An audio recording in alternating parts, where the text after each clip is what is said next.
14 अप्रैल 1912 की रात थी जब टाइटैनिक, दुनिया का सबसे बड़ा और शानदार जहाज, अटलांटिक महासागर के ठंडे और गहरे काले पानी को चीरते हुए अपनी पहली यात्रा पर निकल पड़ा था। यह जहाज उस समय आधुनिक इंजीनियरिंग की सबसे बड़ी उपलब्धि मानी जाती थी। यह एक अनसिंकबल यानी न डूबने वाला जहाज था, जिसमें कुल मिलाकर 2200 से अधिक लोग सवार थे, जिनमें अमीर व्यापारियों से लेकर साधारण मजदूर तक शामिल थे।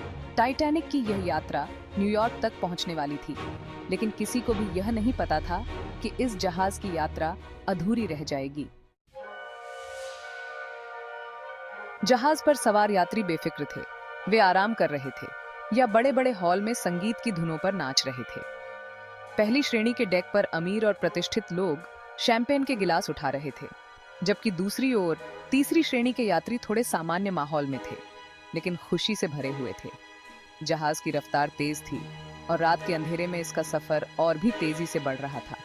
सभी को इस शानदार यात्रा का मजा लेने की जल्दी थी, लेकिन कुछ यात्रियों ने महसूस करना शुरू कर दिया कि जहाज पर कुछ अजीब हो रहा था।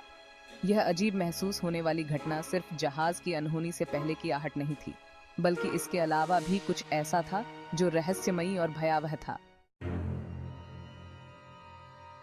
रात के गहराते ही जहाज के चारों ओर घना कोहरा छाने लगा, जिससे ठंडी हवाएं और भी ठंडी लगने लगीं। कोहरा धीरे धीरे इतना घना हो गया कि चारों ओर कुछ भी साफ दिखाई नहीं दे रहा था। यात्रियों ने सोचा कि यह समुद्र की सामान्य स्थिति है, लेकिन जल्द ही वे महसूस करने लगे कि इस कोहरे में कुछ अनहोनी छिपी हुई है। हवा में धीमी और अस्पष्ट आवाजें सुनाई देने लगीं। यह आवाजें शुरू में हल्की थीं, मानो महासागर खुद कुछ कहने की कोशिश कर रहा हो, लेकिन धीरे धीरे ये आवाजें स्पष्ट होती गईं। यात्रियों ने महसूस किया कि वे अकेले नहीं हैं। जहाज के कर्मचारियों को अजीब घटनाओं की रिपोर्ट मिलने लगी। यात्रियों ने बताया कि उन्हें कुछ अजीब महसूस हो रहा है, जैसे कोई अदृश्य शक्ति उन्हें देख रही हो या उन्हें छूने की कोशिश कर रही हो।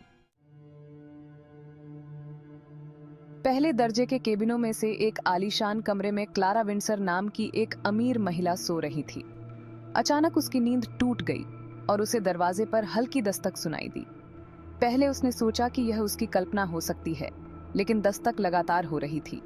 नींद से उठते हुए उसने दरवाजा खोला, लेकिन बाहर कोई नहीं था।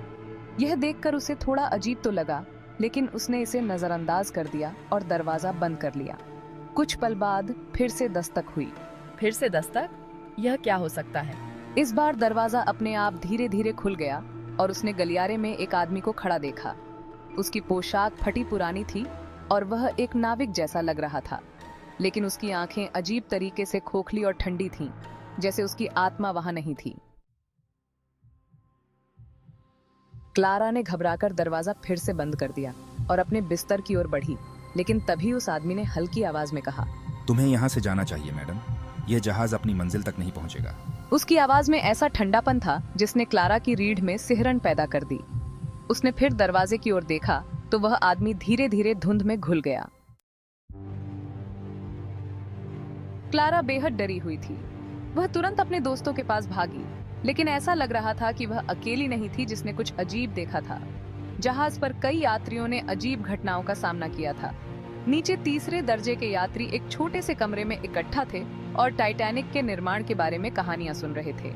इस जहाज के निर्माण के दौरान एक मजदूर की मौत हो गई थी और उसकी आत्मा इस जहाज के गलियारों में भटकती रहती है। सीमस ने डरावनी आवाज में यह दावा किया और उसकी बातें सुनकर सभी यात्री सिहर उठे। जैसे ही उसने ये कहानी सुनाई, कमरे में लाइट्स टिमटिमाने लगीं और ठंड और भी बढ़ गई। लोगों ने महसूस किया कि वहां कुछ अदृश्य शक्ति मौजूद थी जो उन्हें देख रही थी। अचानक एक छाया कमरे के कोने से गुजरी, लेकिन कोई यह नहीं देख पाया कि वह क्या थी।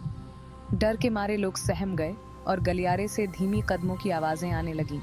ऐसा लग रहा था जैसे कोई अदृश्य व्यक्ति वहां से गुजर रहा हो। एक छोटी लड़की एलिन, जो कमरे में थी, ने डरते हुए गलियारे के अंत में एक स्थिर खड़ी परछाई की ओर इशारा किया। क्या तुम उसे देख रहे हो? उसने हल्की आवाज में पूछा।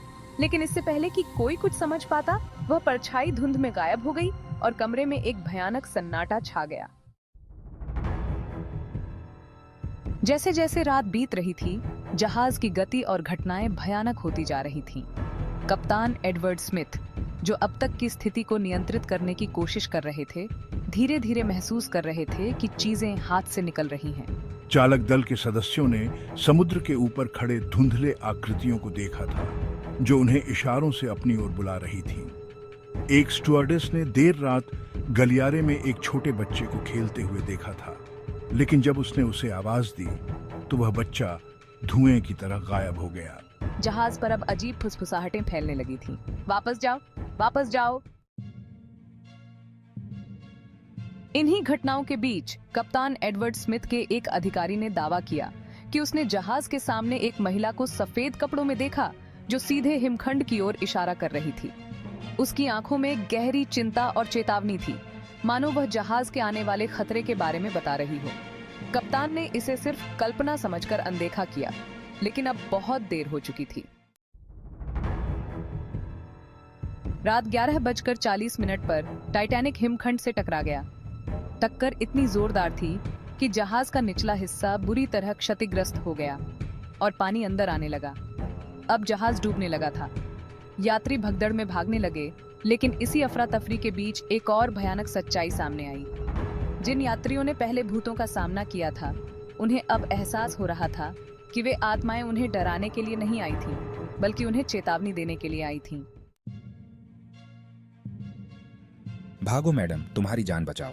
क्लारा, जो अब पानी से भरे गलियारों से भाग रही थी, ने अचानक फिर से उसी नाविक को देखा।